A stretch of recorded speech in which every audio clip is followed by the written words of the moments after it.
నమస్కారం. ఏసీటీ న్యూస్కు స్వాగతం. నేను సీతారాం. ఈరోజు వార్తల్లో ముఖ్యాంశాలు. కేంద్ర మంత్రివర్గం ఆమోదం లేకుండా ఆర్డినెన్స్ తప్పుబట్టిన రాష్ట్రపతి.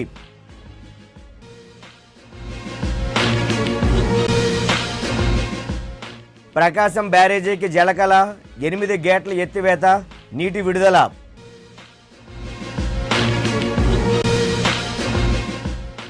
గిరిజన మరణాలపై విచారణ చేపట్టాలి, సిపిఎం డిమాండ్.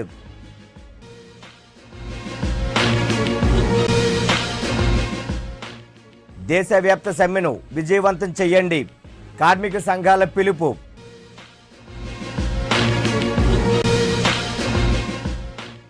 విశాఖలో సాహిత్య ముద్ర ఆరుద్ర ఘనంగా జయంతి వేడుకలు. ఇక వార్తల్లోని వివరాల్లోకి వెళ్దాం. కాందిశీకుల ఆస్తుల చట్టానికి సవరణ చేస్తూ రూపొందించిన ఆర్డినెన్స్ను రాష్ట్రపతి ఆమోదానికి పంపించారు. అయితే దీనిపై స్పందించిన రాష్ట్రపతి ప్రణబ్ ముఖర్జీ కేంద్ర మంత్రివర్గం ఆమోదం లేకుండా ఆర్డినెన్స్ను తన ఆమోదానికి పంపడాన్ని తప్పుపట్టారు. స్వాతంత్రం వచ్చిన తర్వాత ఒక ఆర్డినెన్స్ను కేంద్ర మంత్రివర్గం సమ్మతి లేకుండా రాష్ట్రపతి వద్దకు పంపడం ఇదే తొలిసారి. ప్రజా ప్రయోజనాలను దృష్టిలో పెట్టుకొని తాను సంతకం పెడుతున్నట్లు రాష్ట్రపతి స్పష్టం చేశారు. విజయవాడ ప్రకాశం బ్యారేజీకి జలకళ వచ్చింది. ఇటీవల ఎగువ ప్రాంతంలో కురిసిన వర్షాలకు బ్యారేజీ నిండు కుండలా దర్శనమిస్తోంది. దీంతో బ్యారేజీలోకి పూర్తి స్థాయిలో నీటి మట్టం వచ్చి చేరింది. బ్యారేజీ 8 గేట్లను ఎత్తేసి నీటిని విడుదల చేశారు. 5800 క్యూసెక్కుల నీటిని దిగువకు విడుదల చేశారు. మరికొంత నీటిని డెల్టా కాలువలకు సాగు, తాగునీటి అవసరాల కోసం కేటాయించారు. మరోవైపు 7275 క్యూసెక్కుల నీరు పులిచింతల నుంచి బ్యారేజీలోకి వచ్చి చేరడంతో నీటి విడుదల తప్పనిసరైంది. గిరిజనుల మరణాలపై రాష్ట్ర ప్రభుత్వం సమగ్ర విచారణ జరపాలని గిరిజన సంఘం రాష్ట్ర అధ్యక్షులు మాజీ ఎంపీ మిడియం బాబురావు డిమాండ్ చేశారు. సిపిఎం పార్టీ కార్యాలయంలో ఆయన మీడియాతో మాట్లాడారు. విశాఖ ఏజెన్సీలో ఇప్పటి వరకు 113 మంది గిరిజనులు మరణించారని, అయినప్పటికీ ప్రభుత్వం అధికారులు స్పందించకపోవడం శోచనీయమన్నారు. హెల్త్ ఎమర్జెన్సీని ప్రకటించాలని కోరినప్పటికీ సాక్షాత్తు ముఖ్యమంత్రే పర్యటించిన గిరిజనుల ప్రాణాలకు భరోసా లేకపోవడం బాధాకరమని వాపోయారు. ఎప్పటికైనా ప్రభుత్వం అధికారులు స్పందించి ఏజెన్సీలో రక్షిత మంచినీటి సరఫరాకు చర్యలు చేపట్టాలని, వైద్య ఆరోగ్య శాఖలో ఖాళీ పోస్టులను భర్తీ చేయాలని, మృతుల కుటుంబాలకు 10 లక్షల రూపాయల చొప్పున నష్టపరిహారం చెల్లించాలని డిమాండ్ చేశారు.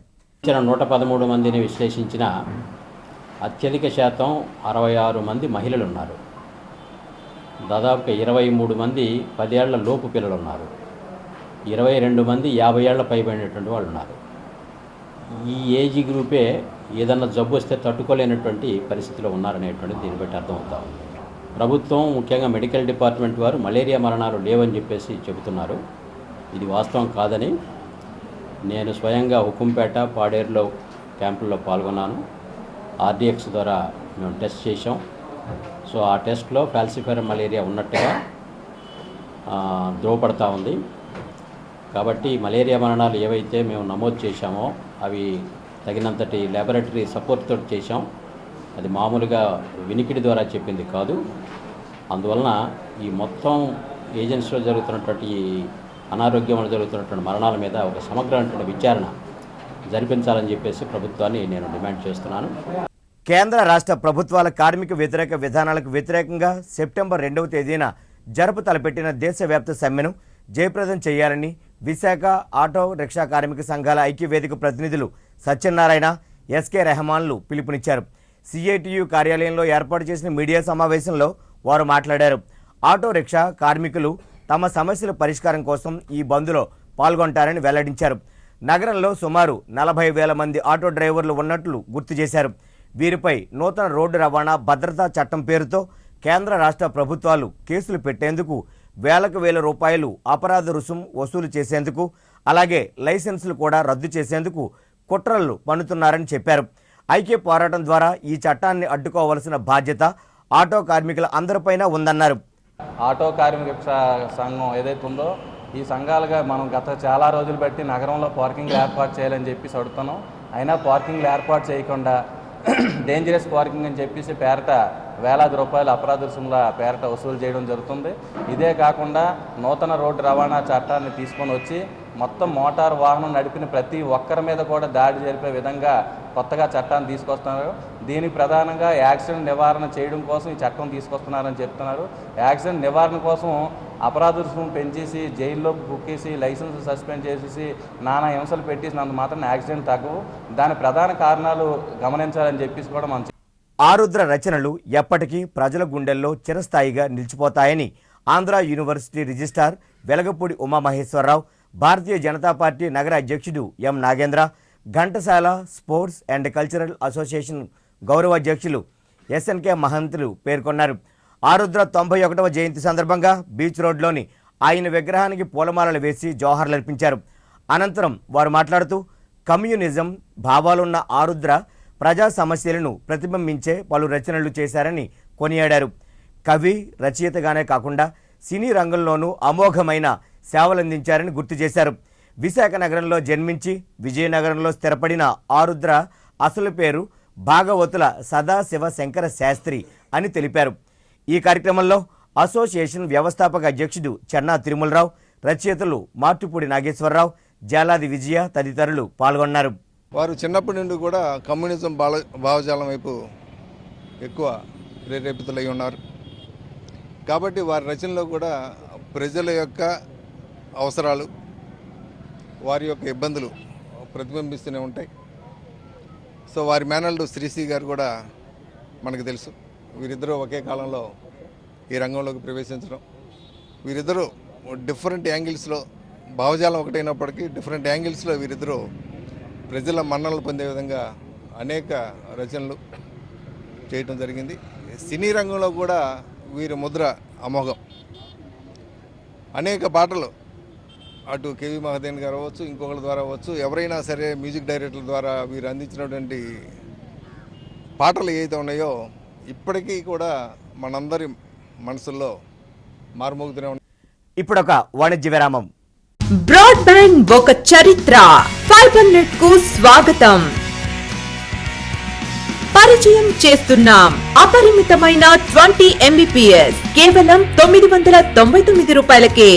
అద్భుతమైన వేగం, నమ్మశక్యం కాని అనుభవం కేవలం వేగవంతమైన యాడ్ ఫైబర్ నెట్ తో మాత్రమే.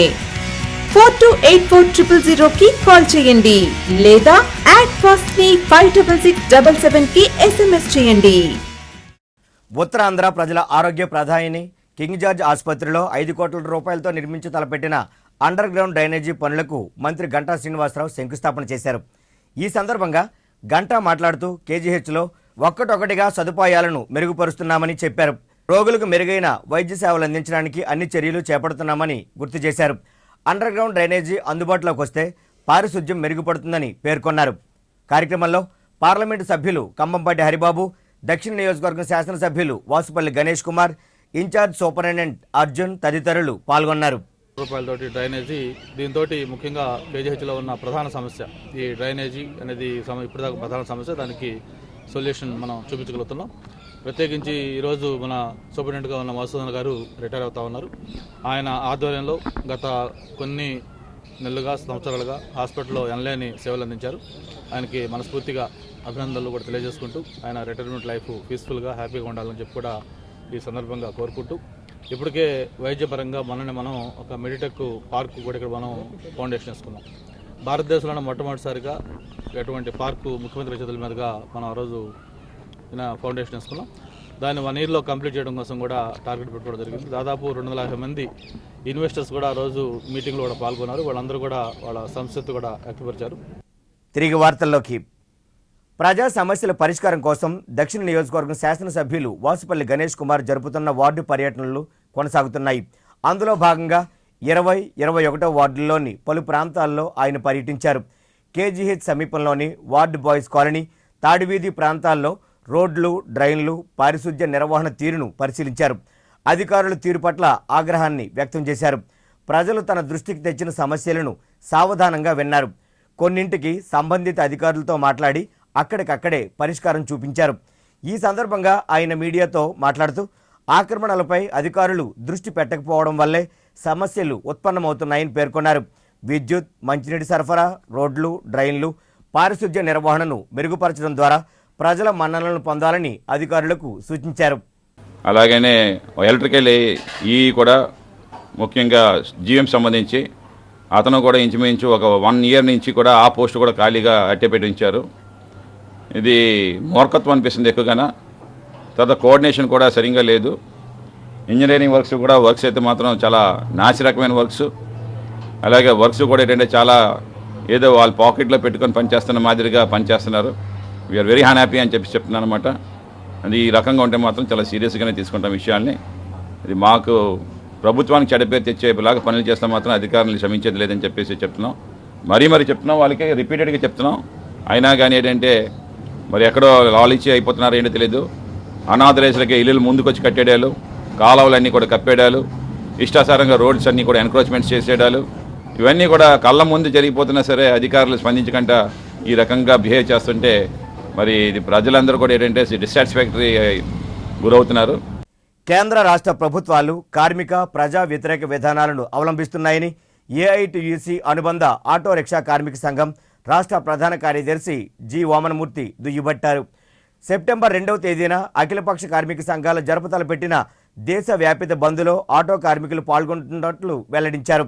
జ్ఞానాపురం రైల్వే స్టేషన్ ఎదుట ఆటో డ్రైవర్లు నిరసన ప్రదర్శన చేపట్టారు. ఈ సందర్భంగా వామనమూర్తి మాట్లాడుతూ 100 రోజుల్లో పెట్రోల్, డీజిల్ ధరలు తగ్గిస్తామని, నరేంద్ర మోడీ ఇంటికో ఉద్యోగం లేదా నిరుద్యోగ భృతి చెల్లిస్తామని, మరోపక్క చంద్రబాబు నాయుడు ప్రజలకు కల్లబుల్లి హామీలు గుప్పించి అధికారాన్ని దక్కించుకున్నారని గుర్తు చేశారు. ఆటో డ్రైవర్లకు ఇచ్చిన హామీలను సైతం గాలి కొదిలేశారని మండిపడ్డారు. సెప్టెంబర్ 2వ తేదీన జరిగే బంద్లో అన్ని వర్గాల ప్రజలు పాల్గొని విజయవంతం చేయాలని కోరారు. ముందస్తు అరెస్టులతో బంద్ను విఫలయత్నం చేయాలని కేంద్ర రాష్ట్ర ప్రభుత్వాలు పన్నుతున్న కుట్రను తిప్పికొడతామన్నారు. పిఎఫ్, ఈఎస్ఐ, పెన్షన్తో కూడుకున్న ఒక చట్టాన్ని మోటార్ కార్మికులకు చేయాలని చెప్పి చిల్లర వర్తకులకు ఆఖరి జోన్లు కట్టించి సుప్రీంకోర్టు ఇచ్చిన తీర్పుని అమలు చేయాలనేటువంటి డిమాండ్లతో సెప్టెంబర్ 2వ తారీఖు నాడు దేశవ్యాప్తంగా అఖిలపక్ష కార్మిక సంఘాల ఆధ్వర్యంలో ఈ సమ్మె జరుగుతుంది. ఆ సమ్మెకి మద్దతుగాను ఆంధ్రప్రదేశ్లో ప్రభుత్వం ఆటో కార్మికులు, మోటార్ కార్మిక వ్యతిరేక విధానాలకు నిరసనగా ఆంధ్రప్రదేశ్లో 13 జిల్లాల్లో ఆటోల బంద్కి పిలిపించాం. ఈ ఆటోల బంద్ని అదేవిధంగా దేశవ్యాప్తంగా జరిగే సమ్మెని విజయవంతం చేయాలని చెప్పి ప్రజలకి, మోటార్ కార్మికులకి విజ్ఞప్తి చేస్తున్నాం. ఈ సమ్మెని విచ్ఛిన్నం చేయడానికి కేంద్రంలో నరేంద్ర మోడీ, రాష్ట్రంలో చంద్రబాబు తమకున్న పోలీసు బలగాలను ఉపయోగించి ముందస్తు అరెస్టులు చేసి అక్రమ కేసులు పెడతామని ఒక రకమైనటువంటి హెచ్చరికలు చేస్తున్నారు. పాఠశాల విద్యను పటిష్టం చేయాల్సిన ప్రభుత్వం అసలు దానిని పట్టించుకోవడమే మానేసిందని ఆంధ్ర యూనివర్సిటీ లా కళాశాల retired principal professor Y Satyanarayana విచారాన్ని వెలుబుచ్చారు. ప్రగతిశీల ప్రజాస్వామ్య విద్యార్థి సంస్థ రాష్ట్ర general council Andhra university platinum jubilee హాల్లో జరిగింది. ప్రొఫెసర్ సత్యనారాయణ ప్రారంభోపన్యాసం చేశారు. విద్యా హక్కు చట్టం, రాజ్యాంగ హక్కులను అనుసరించి ప్రభుత్వ పాఠశాలల్లో కనీస సదుపాయాలు కల్పించవలసిన గురుతర బాధ్యత పాలకులపైనే ఉందన్నారు. పన్నుల రూపేణా ప్రజల నుంచి ప్రభుత్వం వసూలు చేస్తున్న సొమ్మును విద్యాభివృద్ధికి వెచ్చించకపోవడం శోచనీయమన్నారు. ఈ సమావేశంలో పీడీఎస్ఓ, రాష్ట్ర, జిల్లా ప్రతినిధులు, సభ్యులు పాల్గొన్నారు. హైయర్ ఎడ్యుకేషన్, ఉన్నత విద్య కోసం కొన్ని వేల కోట్లు ట్యాక్సులు కలెక్ట్ చేసినప్పుడు దీన్ని ఎలా మీరు స్పెండ్ చేస్తున్నారు? నేను ఎన్నోసార్లు అడిగాను, చాలామంది మినిస్టర్ లెవెల్లో మాట్లాడినప్పుడు కూడా అడిగాను, దీనికి ఏమైనా స్టాటిస్టిక్స్ ఉన్నాయా? ఎవరు పబ్లిష్ చేయరు. ఆర్టీఐ వచ్చిన తర్వాత, రైట్ టు సమాచార హక్కు చట్టం వచ్చిన తర్వాత కనీసం కొన్ని పిటిషన్లు పడుతున్నాయి. ఇప్పుడు మీరు దానికి ఎంత ఖర్చు పెడుతున్నారు, దీనికి ఎంత ఖర్చు పెడుతున్నారని సమాధానం ఎలా వచ్చింది? సమాధానం అడిగే హక్కు కూడా మనకు వచ్చింది. ఇప్పుడు ఇంతకుముందు మాట్లాడే హక్కు ఉంది, సమాధానం అడిగే హక్కు ఉండేది కాదు. Freedom of speech and expression అంటే వాక్ స్వాతంత్రం 1901లో ఉంటే నీకు వాక్ స్వాతంత్రం ఉందా? మాట్లాడతాను. ఏం మాట్లాడతాను? సమాచారం కావాలి నాకు.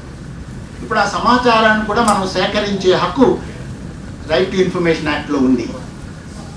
స్కూల్స్ గురించి కానీ, వాటి ఫండింగ్ గురించి కానీ ఎలా నడుపుతున్నారు, ట్యాక్స్ రూపంగా ఈ ఇన్కమ్ ట్యాక్స్ యాక్ట్లో ఎంత వస్తున్నది, ప్రయాణం సంవత్సరానికి ఎంత వస్తుంది అడిగే హక్కు మనకుంది.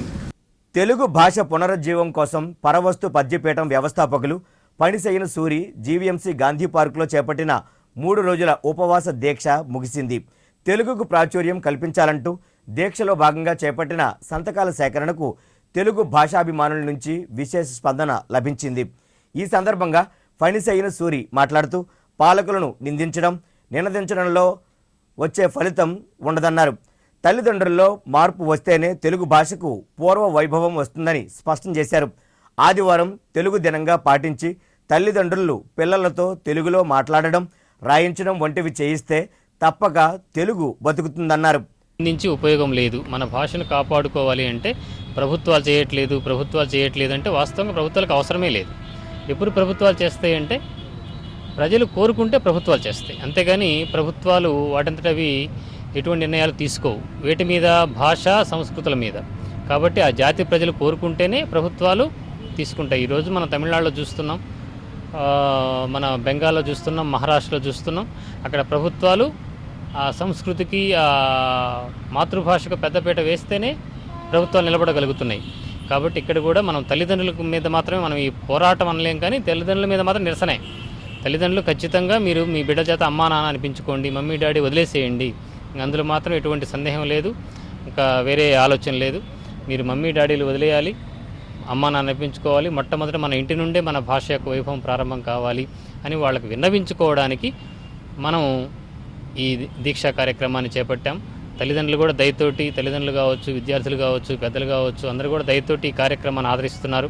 కాబట్టి అందరికీ హరికథ పితామహుడు ఆదిభట్ల నారాయణదాసు 152వ జయంతి ఉత్సవాలు నగరంలో ఘనంగా జరిగాయి.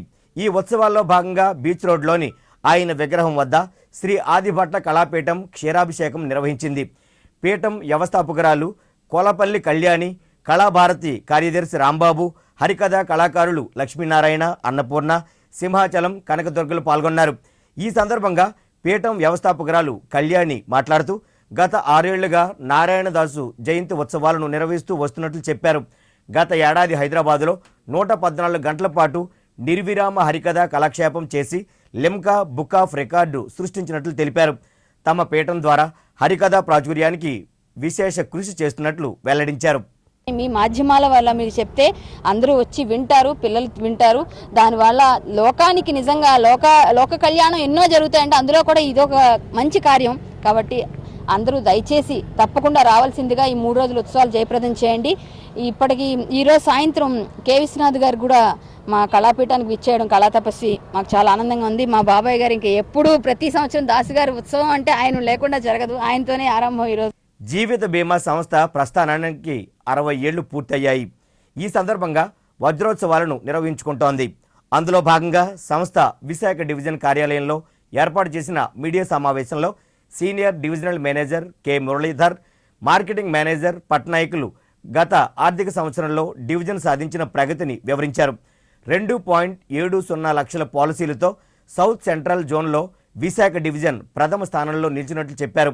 20 బ్రాంచీలు, 11 శాటిలైట్ ఆఫీసుల ద్వారా ఉత్తరాంధ్ర 3 జిల్లాల పాలసీదారులకు విశిష్ట సేవలందిస్తూ వారి మన్ననలు పొందుతోందని గుర్తు చేశారు.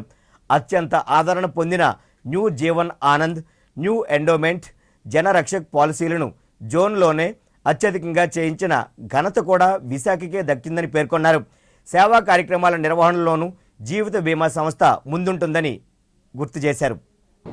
We have chosen one school from each branch area and 20 schools will be given infrastructure development worth of 25,000 each. Total 5 lakhs worth of infrastructure for 20 schools will be given during the week. And we have also taken Anantagiri, which is in Arak Mandal, Anantagiri village for a big medical camp. We are going to conduct it in the week, and we are going to administer medicines and distribute free medicine and other aids to the village people. And another initiative is one Visannapalam, one mandal is there near Anakapalli. There we are taking a school for a complete provision of a computer, tables, chairs, fans, etc. to the tune of 50,000 rupees. That is also taken up in the current week. విద్యార్థులకు విద్యతో పాటు వారి సమగ్ర వికాసానికి కేంద్ర ప్రభుత్వ సాంస్కృతిక మంత్రిత్వ శాఖ ఆధ్వర్యాన సైంటిఫిక్ టెంపర్మెంట్పై ఒకరోజు వర్క్షాప్ నిర్వహించినట్లు ద్వారకా నగర్లోని శ్రీకృష్ణ విద్యామందిర్ అకాడమిక్ కోఆర్డినేటర్ తెలిపారు. ఈ వర్క్షాప్ దేశవ్యాప్తంగా 26,000 మంది విద్యాభారతి విద్యాలయాల్లో జరిగిందని చెప్పారు. 4 నుంచి 10వ తరగతి విద్యార్థులకు యోగా, కళలు, సంస్కృతి, సైంటిఫిక్ టెంపరమెంట్పై అవగాహన కల్పించడమే ఈ వర్క్షాప్ ముఖ్య ఉద్దేశమన్నారు. చెప్పాల్సి ఉంటుంది. ఫిజికల్ ఎడ్యుకేషన్, యోగా, మన సంస్కృతి, మన కళలు, సైంటిఫిక్ టెంపర్మెంట్ ఇలాంటి విషయాలన్నింటిలో కూడా వాళ్ళకి అవగాహన ఉన్నట్లయితే, వాళ్ళకి దాంట్లో శిక్షణ ఇచ్చినట్లయితే మొత్తం వాళ్ళ ఆల్రౌండ్ డెవలప్మెంట్ సాధ్యమవుతున్న ఉద్దేశంతో విద్యాభారతి మొత్తం దేశవ్యాప్తంగా ఉన్నటువంటి 26,000 విద్యాలయాల్లో కూడా ఇలాంటి సిలబస్ గత కొన్ని దశాబ్దాలుగా అమలు చేస్తుంది. అయితే government of India ministry of culture వాళ్ళు ఈ విషయాలన్నీ గమనించిన మీదట ఈ విషయాలు ఏవైతే విద్యాభారతి పాఠశాలలో చెప్తున్నారో ఇవి మొత్తం మిగిలిన దేశంలో ఉన్నటువంటి మిగిలిన పాఠశాలల విద్యార్థులన్నిటికీ అందరికీ కూడా అందాలనేటువంటి సంకల్పంతో ఈ సంవత్సరం దేశవ్యాప్తంగా మొత్తం అన్ని జిల్లా కేంద్రాల్లో కూడా ఈ 4 విషయాల మీద భారతీయ నైతిక విలువలు, యోగ ద్వారా శారీరక వికాసము, భారతీయ కళలు, సైంటిఫిక్ టెంపర్మెంట్ ఇలాంటి 4 విషయాల మీద కూడా మొత్తం దేశం అంతా కూడా అన్ని జిల్లా కేంద్రాల్లో ఇలాంటి వర్క్షాప్స్ జరుగుతున్నాయి. దీంట్లో మొత్తం గవర్నమెంట్ స్కూల్స్, ప్రైవేట్ స్కూల్స్, అన్ని స్కూల్స్ యొక్క విద్యార్థులను ఇన్వాల్వ్ చేస్తున్నారు. కాలుష్య నివారణ, పర్యావరణ పరిరక్షణ అనే అంశంపై మల్కాపురం పారిశ్రామిక ప్రాంతం ఎదురువానిపాలెంలో కోరమండల్ ఇంటర్నేషనల్ లిమిటెడ్ సంస్థ నిర్వహించింది. ఈ సందర్భంగా సంస్థ హెచ్ఆర్ మేనేజర్ మాట్లాడుతూ సిఎస్ఆర్ నిధులతో స్థానికంగా వైద్య శిబిరాలు, పలు అవగాహన కార్యక్రమాలు, పేద విద్యార్థులకు ఫీజుల చెల్లింపు, పుస్తకాల పంపిణీతో పాటు అనేక సేవలు అందించామన్నారు. రానున్న రోజుల్లో మరిన్ని సేవా కార్యక్రమాలు చేపట్టేందుకు ప్రణాళికలు రూపొందించామని వెల్లడించారు. ఈ కార్యక్రమంలో భాగంగా పాఠశాల విద్యార్థులకు వ్యాస రచన పోటీలు నిర్వహించారు. యూజ్ చేస్తున్నారు, వాళ్ళకి బాగా యూజ్ చేసుకోవాలనేది మా కోరిక, అందరికీ యూజ్ అవ్వాలి. ఇది కాకుండా మనం డాక్టర్ హేమలత గారు ఒక రిక్వెస్ట్ ఇచ్చారు, జీఎంసీ హాస్పిటల్లో కొంచెం హెల్ప్ చేయాలని. దీంట్లో దగ్గర 300-400 మంది అక్కడ వస్తున్నారు కాబట్టి అక్కడ కూడా టెస్ట్ కూడా ఇస్తున్నాం. ఆరో ప్లాంట్ అక్కడ ఇచ్చాం. వాటర్ ఇక్కడ మంచి వాటర్ రావట్లేదు చెప్పి ఆరో ప్లాంట్ అక్కడ ఇచ్చాం, అది బాగా యూజ్ అవుతుంది ఇవాళ. ఇది కాకుండా ఇంకా ఇక్కడ ఇవాళ కెమిస్ట్రీ గురించి అందరికీ ఒక నాలెడ్జ్ పెంచాలనేది బికాజ్ ఇది మన కెమిస్ట్రీ కంపెనీ, కెమికల్ కంపెనీ కాబట్టి కెమిస్ట్రీ గురించి మన నాలెడ్జ్ పెంచాలి. అందరికీ నాలెడ్జ్, కెమిస్ట్రీ ఎవరు తెలియకుండా ఉండకూడదు. పొల్యూషన్ అంటే ఏంటని అర్థం చేసుకోవాలి, దానికి ప్రికాషన్ ఏం తీసుకోవాలనే ఒక ఐడియాతోటి స్టార్ట్ చేసాం. ఈ కెమిస్ట్రీ ఇవాళ 6 స్కూళ్ళు ఇవాళ వస్తున్నాయి. 6 స్కూల్ పిల్లలు 8th standard, 9th standard, 10th standard పిల్లలకి కెమిస్ట్రీ క్విజ్ ఒకటి చేస్తున్నాం కాబట్టి వాళ్ళు బాగా చదివి దానికి వచ్చి ప్రిపేర్ అయ్యి దాని నాలెడ్జ్ ఇక్కడ ఇస్తామండి. ఇది మన కోరమండల్ ఎంప్లాయీ చేసేది. ఇది కాకుండా మా స్పౌసెస్, మా ఫ్యామిలీ మెంబర్స్ వాళ్ళందరూ కలిపి ఒక లేడీస్ క్లబ్ అని ఒకటి. ప్రజలు విష జ్వరాల బారిన పడకుండా ముందస్తు జాగ్రత్తలు చేపట్టాలని అధికారులకు గాజువాక ఎమ్మెల్యే పల్లా శ్రీనివాసరావు ఆదేశించారు. జోనల్ కార్యాలయంలో నిర్వహించిన సమీక్ష సమావేశంలో పల్లా శ్రీనివాస్ మాట్లాడారు. నగరంలో జ్వర పీడితుల సంఖ్య పెరుగుతోందని, దీనిపై ప్రజలకు అప్రమత్తం చేయాల్సిన బాధ్యత అధికారులపైనే ఉందన్నారు. ప్రధానంగా డెంగ్యూ కేసులు నమోదు కాకుండా చూడాలని సూచించారు. సమావేశంలో జోనల్ కమిషనర్ జీవి రమణ, సహాయ కమిషనర్ కనక మహాలక్ష్మి, ఏఎంహెచ్ఓ జయరాం తదితరులు పాల్గొన్నారు. ఉండిపోతే అది పాత టైర్లో కావచ్చు, లేకపోతే మనం మొక్కలు పెంచుకున్నటువంటి గోళల్లో కావచ్చు, లేకపోతే ఎక్కడైనా మన ఇంటి ప్రాంగణంలో ఎక్కడో దగ్గర నీరుగా నిల్చుండిపోతే వాటి నుంచి వచ్చేటటువంటి దోమల వల్ల డెంగ్యూ వస్తుందని చెప్పేసి వాళ్ళు చెప్తున్నారు. గాజువాకలో ఎక్కడ కూడా వరకు డెంగ్యూ కన్ఫర్మ్ కాలేదు, కేసులు లేవు. జనరల్ వైరల్ ఫీవర్స్ కూడా డెంగ్యూ కింద చేస్తున్నారు. మిగతా జ్వరాలు కూడా ప్లేట్లెట్స్ తగ్గుతాయి, ప్లేట్లెట్లు తగ్గితే ఒక డెంగ్యూ వల్ల తగ్గుతుందని ఒక అపోహ ఉందని చెప్పేసి వాళ్ళు చెప్పడం. అయితే ఏదైనా సరే ప్రజల్లో మాత్రం ఇది ఒక అపోహ ఉంది, ఇది డెంగ్యూ అని చెప్పి ప్లేట్లెట్ తగ్గుతుంది అంటే డెంగ్యూ కారణం. గెడ్డలు, వాగుల్లో నిర్మాణాలు చేపట్టిన వారి వివరాలు సర్వే ద్వారా తెలుసుకొని వారికి ప్రభుత్వ ఆదేశాల మేరకు పట్టాలు మంజూరు చేస్తామని జిల్లా జాయింట్ కలెక్టర్ జె నివాస్ పేర్కొన్నారు. 296 నెంబర్ జీవో ద్వారా దరఖాస్తు చేసుకున్న నివాసితుల ప్రాంతాల్లో జేసీ పర్యటించారు. ఈ సందర్భంగా ఆయన మాట్లాడుతూ జీవో ఆధారంగా సర్వే జరిపి అర్హులైన వారందరికీ పట్టాలు ఇవ్వనున్నట్లు వెల్లడించారు. ఇందులో గతంలో తిరస్కరించిన దరఖాస్తులను సైతం పునః పరిశీలిస్తున్నట్లు వెల్లడించారు. జాయింట్ కలెక్టర్ వెంట ఆర్డీఓ వెంకటేశ్వరరావు, స్థానిక రెవెన్యూ అధికారులు ఉన్నారు. మనకి 60,000 దాకా మనకి అప్లికేషన్స్ రావడం జరిగింది. దాంట్లో ఆల్మోస్ట్ సర్వే పనులన్నీ కూడా ఒక పూర్తి అయ్యే స్థితికి వచ్చింది. సో ఇంకా లాస్ట్ మనం చేయవలసిన కొన్ని సర్వే మనకి పెండింగ్ ఉన్నాయి, అది పర్యవేక్షణ చేసుకోవడానికి ఇక్కడ వచ్చాము. అది మాత్రం కాకుండా ఇప్పుడు దాకా సర్వే చేసుకున్న దగ్గర 27,000 మంది పట్టాదారులు అర్హులుగా మనకి గుర్తింపు అయ్యారు. వాళ్ళ కోసం పట్టాలు అవన్నీ కూడా తయారు చేయడం జరుగుతూ ఉంది. మళ్ళీ ఈ పట్టాలు పొందడానికి వాళ్ళందరూ కూడా ఒక 510 రూపాయలు మీ సేవలో కడితే వాళ్ళందరికీ ఒక అక్నాలజ్మెంట్ కాపీ అనేది ఇస్తాము. నాటికి పట్టాలు ఇవ్వడం అనేది జరుగుతుంది. సో అట్లా 510 రూపాయలు కట్టిన వాళ్ళు ఈ 20 వేడుల్లో దగ్గర 7,000 మంది 500 రూపాయలు పట్టా కట్టి అమౌంట్ కట్టి అన్ని రకాల్లో సిద్ధంగా ఉన్నారు. సో ఎవరికి అప్రూవల్ రిజెక్ట్ అని తెలుసుకుంటూ అది వాళ్ళ మీ సేవా కేంద్రాలు వెళ్ళి లేదా వెబ్సైట్లో కూడా వాళ్ళు డైరెక్ట్గా వాళ్ళ అప్లికేషన్ నెంబర్ కొట్టి తెలుసుకోవచ్చు. తెలుసుకున్న తర్వాత అప్రూవ్డ్ అయితే 510 రూపాయలు కట్టాలా. ఒకవేళ వాళ్ళు అర్హులుగా ఉండి రిజెక్ట్ అయిపోయారు అని చెప్పి వాళ్ళకి ఒక అపోహలు ఉంటే ఆర్డీఓ దగ్గర కానీ తహసీల్దార్ దగ్గర కానీ ఒక అప్పీల్ వేసుకుంటే దాని మీద కూడా మనం చర్యలు తీసుకోవడం అనేది జరుగుతుంది. కార్మిక మహిళా హక్కుల సాధనకై జరపతలపెట్టిన సెప్టెంబర్ 2 సార్వత్రిక సమ్మెను విజయవంతం చేయాలని ఐద్వా గోపాలపట్నం జోన్ నాయకురాలు బి రమణి పిలుపునిచ్చారు. ఐద్వా గోపాలపట్నం జోన్ కమిటీ ఆధ్వర్యంలో వేపగుంట జంక్షన్లో సమ్మెను విజయవంతం చేయాలని కోరుతూ మానవహారం నిర్వహించారు. ఈ సందర్భంగా ఆమె మాట్లాడుతూ కేంద్ర రాష్ట్ర ప్రభుత్వాలు అవలంబిస్తున్న ప్రజా వ్యతిరేక విధానాలను ఎండగట్టారు. నిత్యావసర వస్తు ధరలను నియంత్రణలో నరేంద్ర మోడీ చంద్రబాబు సర్కారులు విఫలం చెందాయన్నారు. వల్ల మహిళలకి పౌష్టికాహారం అందక రక్తహీనతతో అనేక వ్యాధుల బారిన పడి మహిళలు సమస్యలు ఎదుర్కొంటున్నారు. అవే కాకుండా మహిళలు 200 రకాల పనులను చేయడం జరుగుతుంది. వాళ్ళ కనీస వేతనాలు కానీ పని ప్రదేశాల్లో రక్షణ కానీ ఎటువంటిది లేదు. కాబట్టి ఈ సమ్మె సందర్భంగా మహిళలకు వచ్చే సమస్యలను కూడా నిరసన తెలియజేస్తూ ఈ సమ్మెకు మేము మద్దతు ఇవ్వడం అన్నది జరుగుతుంది. పెందుర్తి నియోజకవర్గం అభివృద్ధిపై ఎమ్మెల్యే బండారు సత్యనారాయణమూర్తి నియోజకవర్గ అధికారులతో సమీక్ష సమావేశం నిర్వహించారు.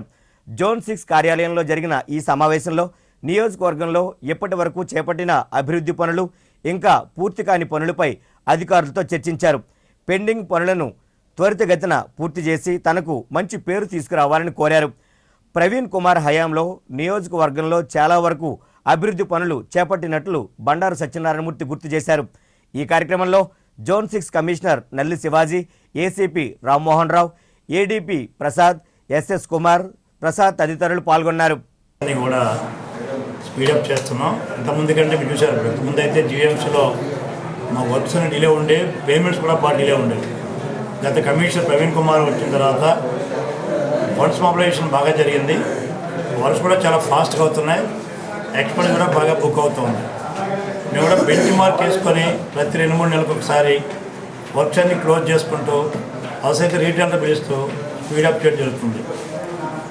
నిధులు కూడా మనకు వచ్చే అవకాశం ఉంది. స్మార్ట్ సిటీ పక్క వచ్చినా అమృతిలో కూడా కొన్ని ఫండ్స్ వస్తున్నాయి.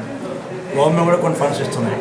అంచేత ఒక్కసారి మళ్ళీ మా డిపార్ట్మెంట్కి కూర్చొని ఈ నెలలో ఏం ఇనాగ్రేషన్ వస్తున్నాయి, ఏ టెండర్స్ అయినాయి, ఇప్పుడైనా టెండర్స్ సరిపోక మిగిలిపోయినాయా, ఇది టెండర్స్ చేయక కాంట్రాక్ట్ రాకున్నాయా, ఇవన్నీ ఒకసారి రివ్యూ చేసుకోవాలని. కార్మిక ప్రజా వ్యతిరేక విధానాలను నిరసిస్తూ తలపెట్టిన సెప్టెంబర్ 2న సార్వత్రిక సమ్మెను విజయవంతం చేయాలని సిపిఎం పార్టీ రాష్ట్ర కార్యదర్శి వర్గ సభ్యులు సిహెచ్ నరసింహరావు పిలుపునిచ్చారు. అఖిలపక్ష కార్మిక సంఘాల ఆధ్వర్యంలో బీసీ గేటు వద్ద జరిగిన ధర్నాలో ఆయన మాట్లాడారు. కేంద్ర రాష్ట్రాల్లో నిరంకుశ పాలన కొనసాగుతోందని విమర్శించారు. కార్మిక హక్కులను కాలరాస్తే సహించబోమని హెచ్చరించారు. ఈ ధర్నాలో ఇంటక్, ఏఐటియుసి నాయకులు మంత్రి రాజశేఖర్, డి ఆదినారాయణ తదితరులు పాల్గొన్నారు. స్టీల్ ప్లాంట్లో ఉన్నటువంటి ట్రేడ్ యూనియన్లు విశాఖ జిల్లాలోనో లేకపోతే ఆంధ్ర రాష్ట్రంలో కూడా ఒకే పరిశ్రమలో ఎక్కువ యూనియన్లు ఉన్నా, ఎన్ని యూనియన్లు ఉన్నా కూడా అన్నీ కలిసి ఒకే తాటి మీద నడిచేటువంటి ఐక్యత అనేటువంటిది ఉంది. ఆ ఐక్యత ద్వారా ఖచ్చితంగా కార్మిక వర్గం గత 35 సంవత్సరాలు నేను చూస్తా ఉన్నాను స్వయంగా. ఈ 35 సంవత్సరాల్లో మన ఐక్యత వల్ల ఈరోజు ప్లాంట్ నిలబెట్టుకోవడం భవిష్యత్తే కాకుండా కార్మికులకు ఈ రోజు ఉన్నటువంటి హక్కులు సాధించామంటే మన పోరాటాల వల్ల సాధించగలిగాం, మన ఐక్యత వల్ల సాధించగలిగామని మనం చేస్తా ఉన్నాను. అట్లాగే కాంట్రాక్ట్ కార్మికులు కూడా ఈరోజు 12,000 మంది కాంట్రాక్ట్ కార్మికులు కూడా పర్మనెంట్ కార్మికులతో భుజం కలిపి ఐక్యత అనేటువంటిది నిలబెట్టుకోవడం కూడా గొప్ప విషయం. గాజువాక బీహెచ్పీవీ వద్ద జరిగిన రోడ్డు ప్రమాదంలో ఓ వ్యక్తి మృతి చెందాడు. వివరాల్లోకి వెళితే అనకాపల్లి నుంచి విశాఖ నగరానికి వస్తున్న లారీ బీహెచ్పీవీ వద్ద అదుపు తప్పింది, డివైడర్ను ఢీకొట్టింది. ఈ ఘటనలో అటుగా నడిచి వెళుతున్న పశ్చిమ బెంగాల్కు చెందిన బీబీ రామ్ తలపై నుంచి లారీ దూసుకుపోయింది. ఈ దుర్ఘటనలో ఆయన అక్కడికక్కడే దుర్మరణం చెందాడు. ఏసీటీ న్యూస్ ముగించే ముందు ముఖ్యాంశాలు మరోసారి. కేంద్ర మంత్రివర్గం ఆమోదం లేకుండా ఆర్డినెన్స్ తప్పుబట్టిన రాష్ట్రపతి.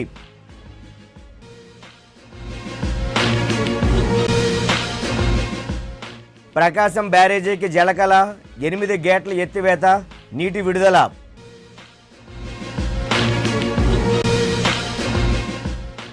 గిరిజన మరణాలపై విచారణ చేపట్టాలి, సిపిఎం డిమాండ్.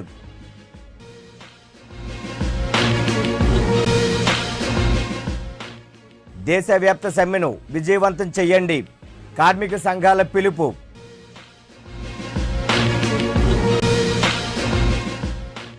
విశాఖలో సాహిత్య ముద్ర ఆరుద్ర, ఘనంగా జయంతి వేడుకలు. ఈ వార్తలు ఇంతటితో సమాప్తం. నమస్కారం.